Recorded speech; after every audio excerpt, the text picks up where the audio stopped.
What's up guys, and welcome to another episode of Career Mode. This is episode number 83. We are getting so close to episode 100. Cannot wait. What am I going to do? Who knows? Will I do anything at all? Who knows? We start the episode off against Tottenham Hotspur at White Hart Lane now. Obviously, as you would have seen in the last episode, we had 2 games to go in the league and we were currently 4 points behind Manchester City. What a save this is by David De Gea. 4 points behind Manchester City, so we of course had to win. Well, obviously we could win and draw, but we had to win both our games and hope City will slip up. But I hadn't given up on the title race just yet. I was still determined to, just put the pressure on City really. I mean, to be honest, I just thought to myself, if I just give up and just play a backup side, the game will be over and I won't see the point. We may as well try our hardest, keep winning our games, put the pressure on and just hope for a slip up really. It may not come, it may come, who knows. Just keep winning the games and hope for the best. But of course we did have the Europa League final against Napoli in midweek, so I was of course wary of that. But when El Qatari brought down Adebayor here, Spurs did have the chance to level the game up from the spot.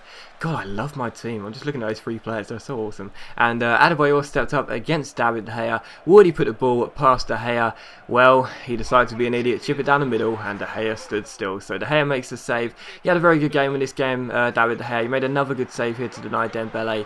And we ended up winning the game by 1-0. Jordan Slew with the only goal. So we were, of course, still in the title race as things stood, because Manchester City would play the following day on Sunday. But if they won their game, they would be the winners, of course. 4 points clear with 1 game to go, and they did unfortunately win it. So as you see here, Manchester City secure the Barclays Premier League title, and you'll see the league table here. They're 4 points in front with 1 game remaining. So unfortunately for us, we cannot win the league and our last game is meaningless. We are guaranteed to finish second, so I was gutted, but to be honest, we still had the Europa League final. I didn't think we were going to win the league this year. We won the Capital One Cup, we're already qualified for the Champions League, and we're in the Europa League final. So I guess I was just kind of looking on the bright side really, and I just thought to myself, win the Europa League and I'll claim this as a good season.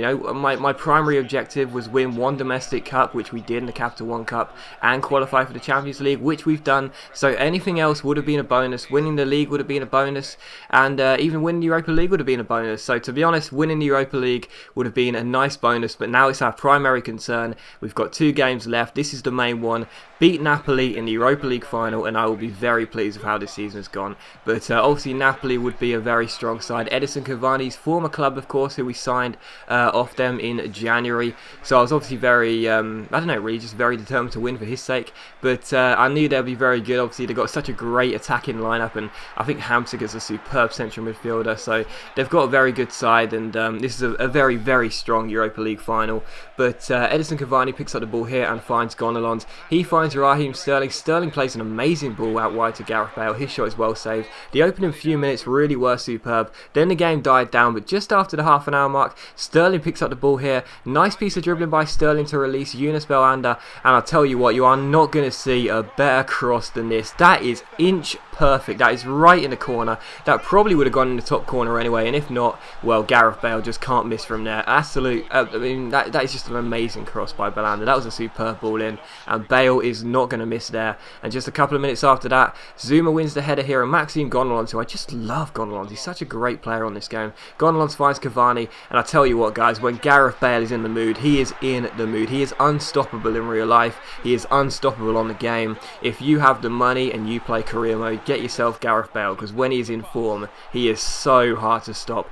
That made it 2-0 at this stage, and we hit Napoli just basically just goal after goal, just a couple of minutes in, and then a few minutes later, Gareth Bale, once again showing his skill, crosses the ball in, it comes to Cavani.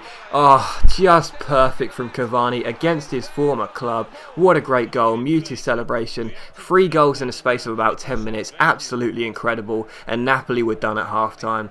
But when Cavani picked up the ball here and lost it, he eventually played the ball out wide to Gareth Bale. Bale on a hat-trick, of course, shoots from range, it just hits the post, but there's Cavani for his 2nd goal against his former club. 4-0, and that is how the game finishes. There was no way back for Napoli. They had a good first half, didn't do anything in the second half. I say had a good first half. They were pretty bad, but yeah, it was a routine win. I was expecting it to be a lot more difficult, but once we weathered the early storm with De Gea making a couple of good saves, it was all Liverpool, and it was a simple win for us, really. So a 4-0 win against Napoli in the Europa League final. Cavani with 2 against his former club, Bale with 2 as well, and like I was saying, I was just looking on the bright side, really. I was thinking of doing a live con for this game, to be honest, but it probably would have been a good idea, really, since we won 4-0. But I thought the Europa League final, it's a great competition, don't get me wrong, I really enjoy it, but it's not the Champions League final, and, I think I'm only ever going to do a live con if we get to the Champions League final. So, yeah, we win the Europa League. I'm very pleased. We've now won 2 trophies this season, and that is very good. So, a 4-0 win against Napoli, and obviously, we're already qualified for the Champions League anyway, so it's just been it's a good season. I'm not going to lie, it's been a good season. We've qualified for the Champions League. We came within 1 or 2 games to win the league, and we've won the Capital One Cup. We won Europa League as well, so I'm pretty pleased with the season. I mean, sure, we had a piece of bad form which cost us our place in the league, but who cares?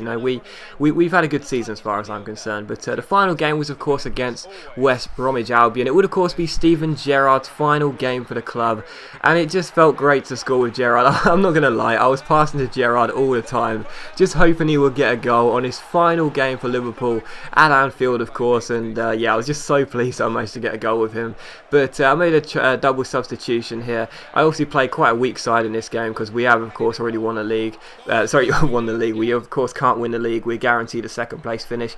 But this was the JJ picking up the ball here. Apparently, he's Drogba's region, so whoever told me that, thank you very much. The JJ picks up the ball and he finishes like Didier Drogba here. A nice side foot into the corner. Absolutely brilliant from JJ. And that made it 2-0 at this stage. Then we won a free kick here. Brought Gazaniga up for it. Don't worry, I wasn't going to take it with him. Just thought it'd be funny. Rolled the ball off to Andy Carroll. His shot was saved by Ben Foster. The header by El Qatari was once again saved. It then came to Zaha. His cross in found JJ and he hit the post. So unlucky. Couldn't make it 3-0, but that was how the game finished. The ball gets cleared away here. The game finishes at 2-0. Did I just say 3-0? I don't know. The game finished at 2-0 anyway. And yeah, these are the end of season celebrations, if you will. We qualified for the Champions League, and we already had qualified, but it's still nice to kind of see these animations. But yeah, 2-0 the final score, a second place finish in the league, and I'm looking on the bright side. I'm looking at the positives here. We've qualified for the Champions League. That was my primary objective. I don't care what the board say at the start. They always say they want you to win everything, but we qualified for the Champions League. That was my primary objective. We won a domestic cup. That was my secondary objective. And my third objective was win a third trophy, which we did in the Europa League. I would have liked to have won the league, but there's always next year. This is a project here. We've got a great side. We're building for the future, and maybe inexperience cost us. Who knows? But yeah, I'm sure we'll do better next season, and hopefully we won't choke as bad in the final few games. But here is a scout report from my Paraguayan scout. Of course, we are finished with the games for this season. So all you are going to see basically is just me sort of ending the season, clearing off my emails, and just sort of preparing for next season, if you will. There's a lot of youth squad stuff, and there's also the final league table. But yeah, I mean, to be honest, I'm kind of sitting here thinking about this, and I'm thinking, did I sort of make the right decision joining Liverpool? Because, of course, in my last Manager Mode series, I went from Brighton to Spurs. At the same time, I went from Blackburn to Liverpool, actually, 1.5 seasons in. And I was thinking, maybe this time around I should have stayed at Blackburn, sort of made a project out of it, try and get Blackburn into the Champions League or something. I don't know. But to be honest, I think I made the right decision. I've always felt I made the right decision to join Liverpool and sort of take this series forward that way. And I still feel like I've made the right decision. We finished 2 points off Manchester City come the end of the season. That's a superb sort of achievement, really. Just 1.5 seasons in to do that.